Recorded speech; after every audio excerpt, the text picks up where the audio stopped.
Hello, hi, how are you? I hope you guys are having an amazing day today. Hello and welcome to Talktorial Tuesday. Today's video, we're going to be playing with the Vivid Rose palette from Give Me Glow Cosmetics. They put this out as this is why we can't have nice things. You know, we just started. Did it have to start like this? Okay, so besides Pedal to the Metal, I've not touched this palette. This is what she looks like. Beautiful, stunning, show-stopping. Hold on, let me fix this. I feel like I'm not doing the palette just. Ooh, that's so... Swatch? This video is a freaking mess. Today's video is a Talktorial Tuesday. We're just gonna be playing around with this palette, doing a cute little pink and purple look. Some of my favorite looks are pinks and purple looks, you know that. And yeah, let's get into the first Talktorial of 2020. I haven't filmed one of these in a hot second just because of Glowmas. So it'll be interesting to like catch up with you guys, see how everyone's doing. It's so funny because I was talking about this in the comments of one of my other videos because I mentioned Talktorials and like just, you know, everything I do with them. And I was like, you know, I really love the Talktorial crowd. Like, I love the community around Talktorials. I love that each week I get updates from you guys about like your lives. I love that we all just chat. It's very chill. It's a very calm vibe. This is kind of what I want the vibe for my second channel to be. Just kind of like chill talking. So I'm really excited. Let's get into it. Let's play around with this palette. Let's take our glasses off. Let's zoom you guys. I used to do this where I would zoom myself way in. Maybe I'll zoom out a little bit. I did like a super full coverage base today just to play around with because I have a bunch of full coverage foundations that I bought that I haven't really had a chance to try because I did so much light coverage during Glowmas. Because when I get ready for Glowmas videos, it's like bada bing, bada boom, let's go. I am just going to dip into this Neutrogena matte shade really quick. I hit pan on it. Look, I'm not lying. I use this so much. I'm gonna have to order another one. How is everyone doing? Happy New Year. Hello. So I'm gonna go in with Spill the Tea Rose, this shade right here. How is everybody's New Year? Mine was so boring. No. It really was. We didn't do anything, obviously, because of COVID. And we really just, I sat and watched Real Housewives. Charles played World of Warcraft. And then at about 11:40, we turned on Anderson Cooper and Andy Cohen, who are always hysterical. And we just watched them. We just kind of watched them until the ball dropped.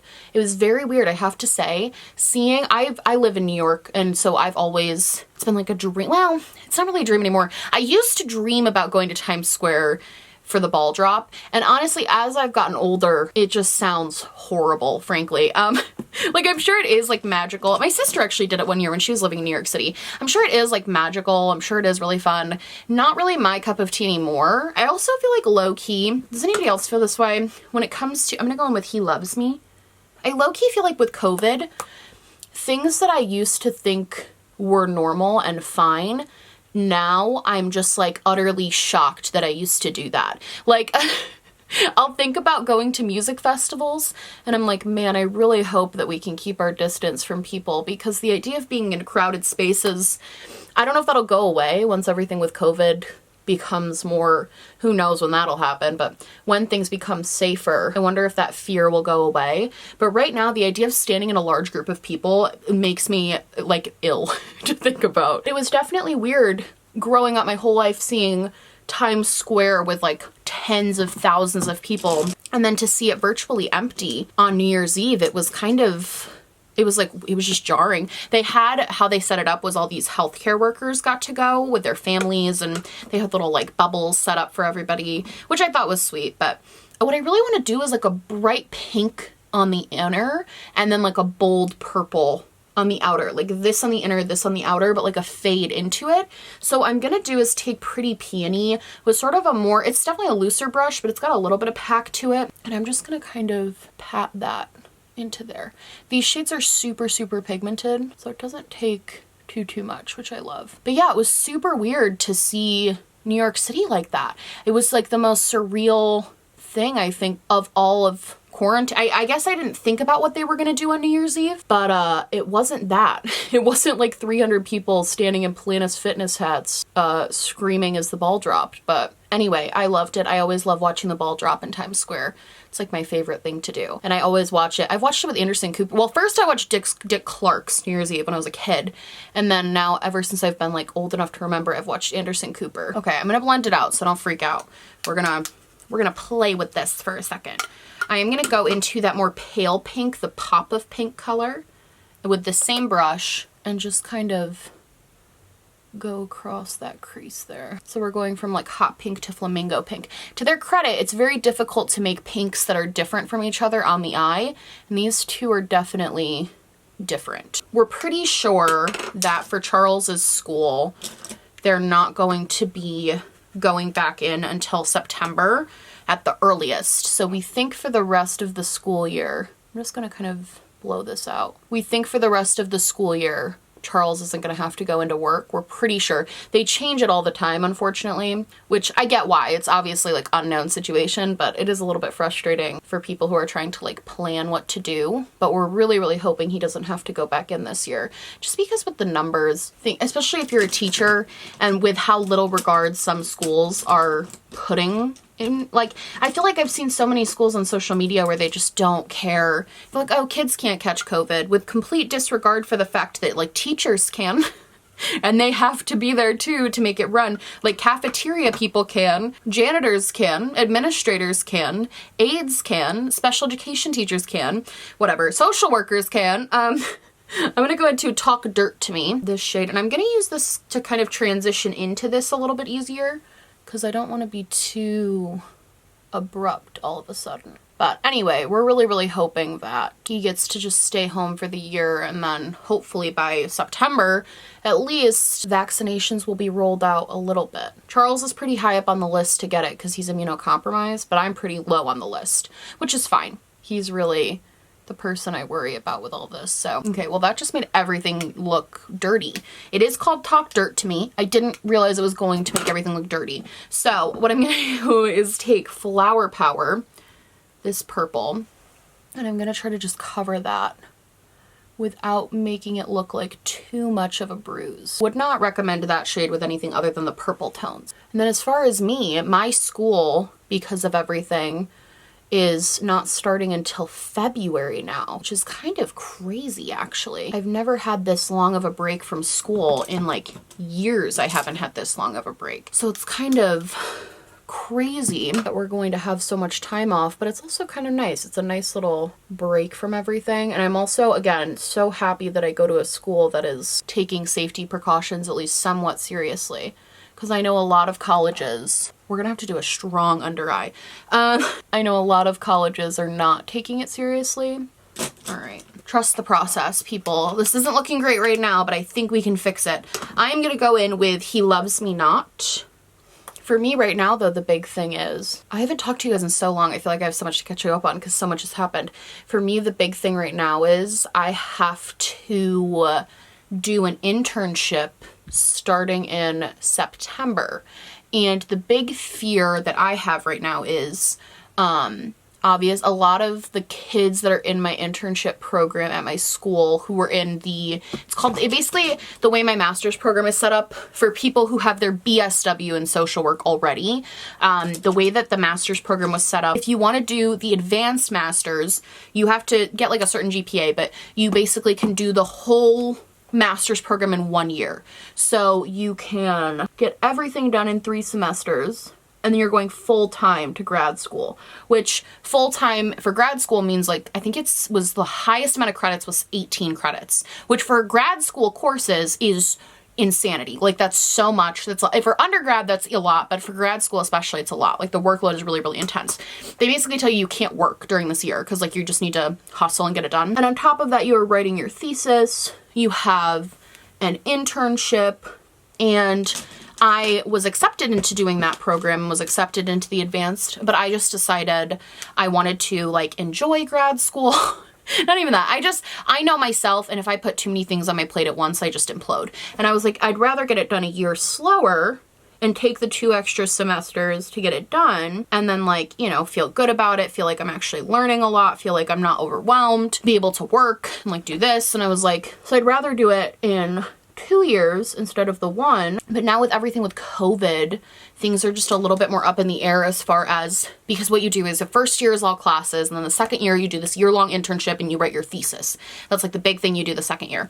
And this thing right now is, it's hard to tell what the internship process is going to look like, because it's hard to tell with COVID, like how they're going to do things. I know they have some remote opportunities available with COVID, but I also know they're few and far between because they need people in the fields, obviously. My concern is like, because I don't know how the vaccine's going to be. We don't know how anything's going to be. So our concern is really, am I going to be able to do an internship next fall, or am I going to have to push it a year and do just like the classes next year and then push the internship to 2022, 2023, which would extend my master's degree another year.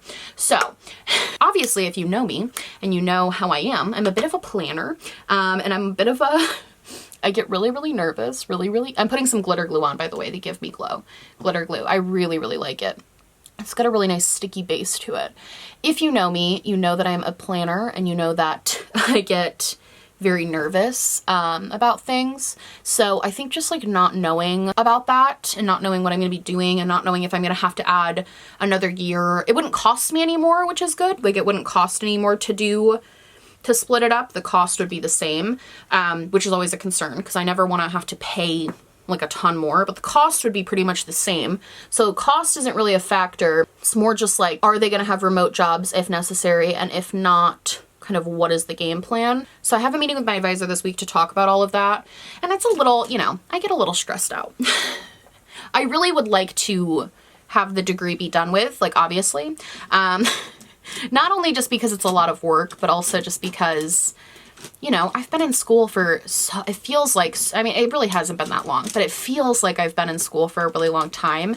And also, I don't exactly know what I want to do when I graduate yet. I don't know if I want to continue to a different degree or if I want to like start in the fields.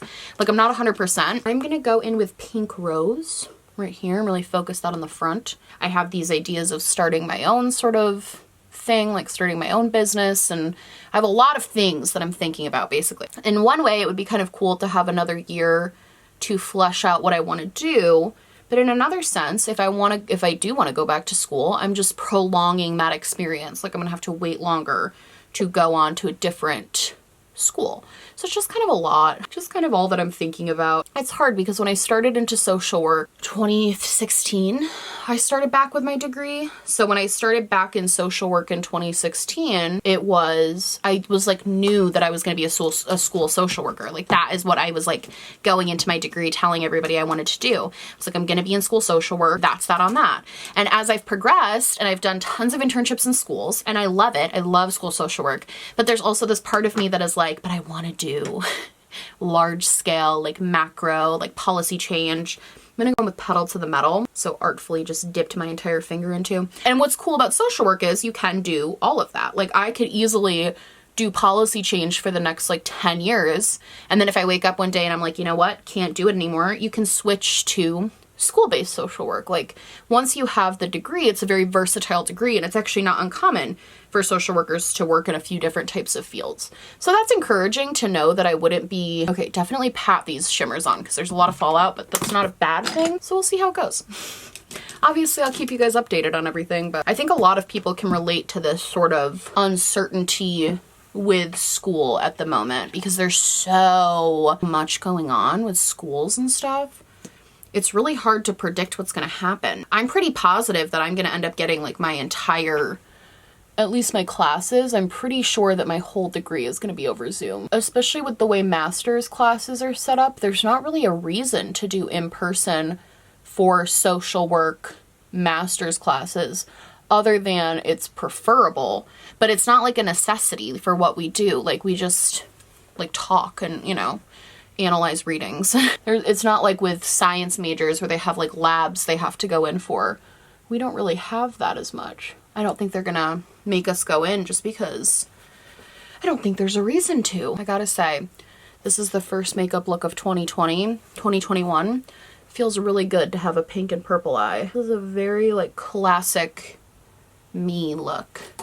That's why I was so excited when I saw this palette, because I knew. I was like, those are such me colors that I was just like so excited. I think I'm gonna use this fun little Barbie highlighter I got from Pure. Look at this. It's Barbie. This is a really good highlighter. It's got that really like soft pressed formula that I love. I'm gonna focus it more on the pink. I told myself the next time I do a makeup look, I gotta film a TikTok, because they do all these cool like transition TikToks. And I just feel like that would be so fun. I'd be bad at it, but I'm just really getting that lower lash line. Kind of smudgy and smoky. It's a little messy, but I want to make it look purposeful. Okay, let's do lips. I gotta say, the Fenty Cream, oh my god. Where's my red one? I have two colors.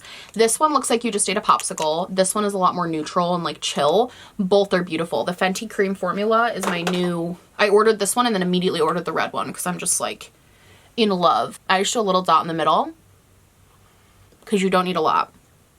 I think we're done. What am I gonna play? What song are we starting off? Should we do One Day More? I've been singing it nonstop.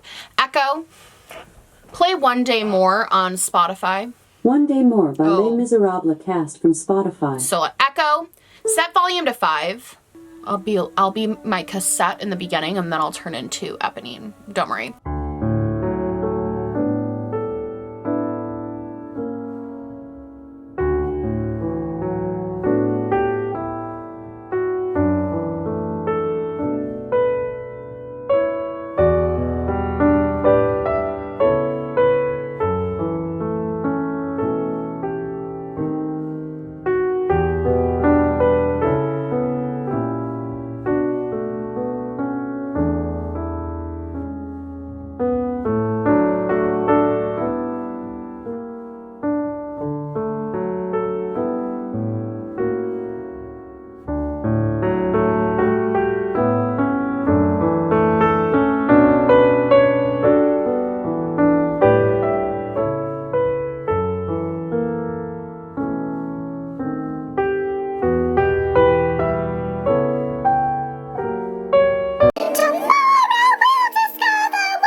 Well, that was, wow, some fun. Anyway, thoughts on this palette. I think it's beautiful. I think the shades are super pigmented, so I will say I would be careful. I definitely went a little too like heavy-handed at first and needed to adjust after the fact because it is so pigmented. I forgot how good these shades are, but I love Give Me Glow's formula. I think they're dope. Honorable mention to this little guy. I've been using this like every day. This is the Sweet and Sticky palette from their newest launch. This is a fantastic palette as well. If you're looking for something more neutral with just as good of a formula, don't think you can go wrong with this. This palette has been like my go-to the past few days since I've gotten it. I think this is beautiful though. Did not disappoint. I think the look we created is gorgeous. I mean, I love pinks and purples. Forever. And yeah, that's it for me. That's my little Talktorial. I hope you guys liked this video. If you did, please like and subscribe, or just like, or just subscribe, or do neither. Honestly, just so happy you're here. Thank you so much for watching me. My merch, my social media, and everything I just put on my face, including both of these palettes, will be linked down below, along with links and information to the Georgia Senate runoff races that end on January 5th. So get out there and vote, Georgia. And if you're not phone banking or donating, if you can, please do. Super, super important race there. I love you guys so much, and I will see you in the next one. Bye!